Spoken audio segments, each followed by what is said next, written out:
Recently, Corporal Clayton McWilliams was severely injured in the line of duty.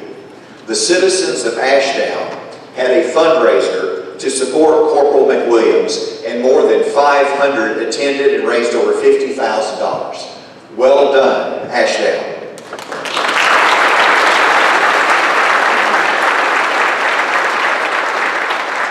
The budget includes $60 million allocated for raise the minimum teacher pay by $4,000 over the next 4 years. And recognizing that agriculture is our state's #1 industry, my budget includes a much-needed increase in funding of $1.1 million for the Division of Agriculture.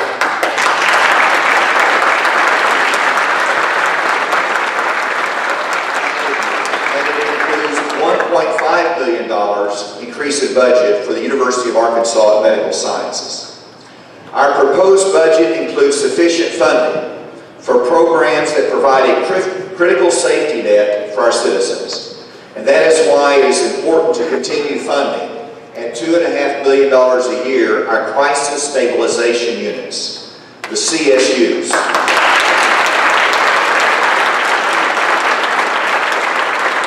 The CSUs provide a treatment option for those suffering from mental illness rather than incarceration or just simply ignoring their needs.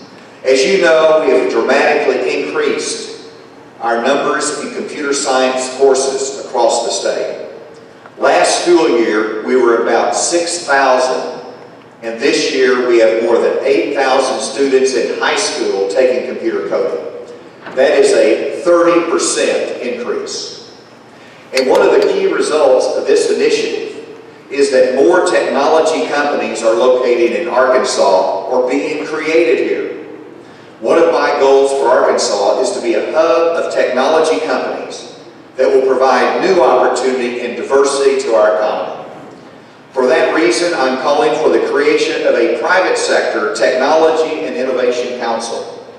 This innovation council will bring industry leaders and technology entrepreneurs together to create new energy and support for tomorrow's problem solvers and thought leaders in software design, cybersecurity, data analytics, blockchain technology, and all those other things that you're experts in.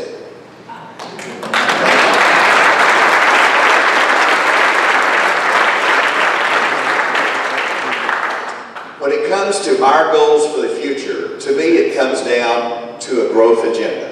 I know I talk about that a lot. But it's a plan for Arkansas that includes more and better paying jobs, increased attainment levels in higher education, a strong, diversified economy, and competitive tax rates. That is why the third phase of tax cuts is planned for this session. 4 years ago, I signed into law the tax cut for the middle income category. This reduced tax rates for those making between $20,000 and $75,000 per year. In 2017, we came together and passed the second phase of our overall tax cut plan with a $50 million reduction for lower income Arkansans. This includes those making less than $20,000 per year.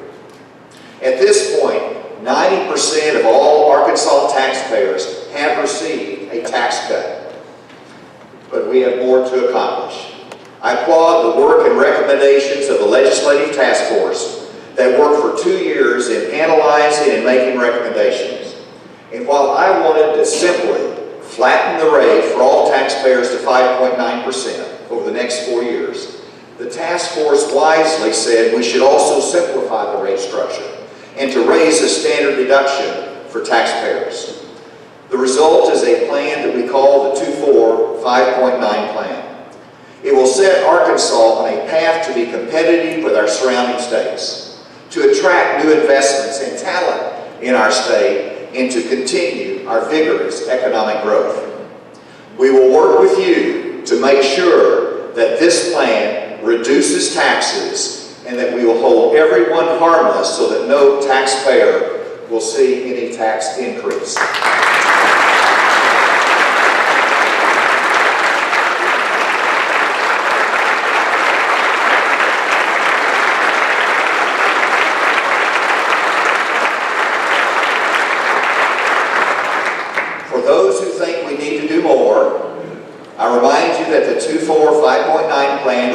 revenue by $47.4 million in the first year. But everyone should also note that in the same year, we will be reducing the grocery tax by $61 million, and then the low-income tax goes into effect. That's $50 million. And so the total tax reductions will be around $158 million. Now, for those who are concerned about the tax cuts and meeting the other needs of our state, please note that in the last 4 years, we have cut taxes carefully.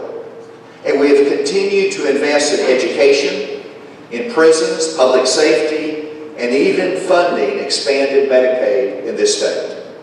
And we have set aside during that same time over $125 million in savings.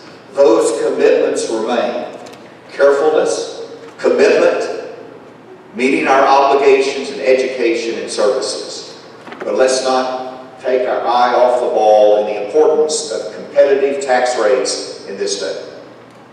Today we have a budget that allows for tax cuts while investing in the future. We have demonstrated we can do it, and we will do it again. And as we think about the last 4 years and look forward to what the future holds, it is more than fitting that we recognize those who serve our state and nation in the Arkansas National Guard and our military branches.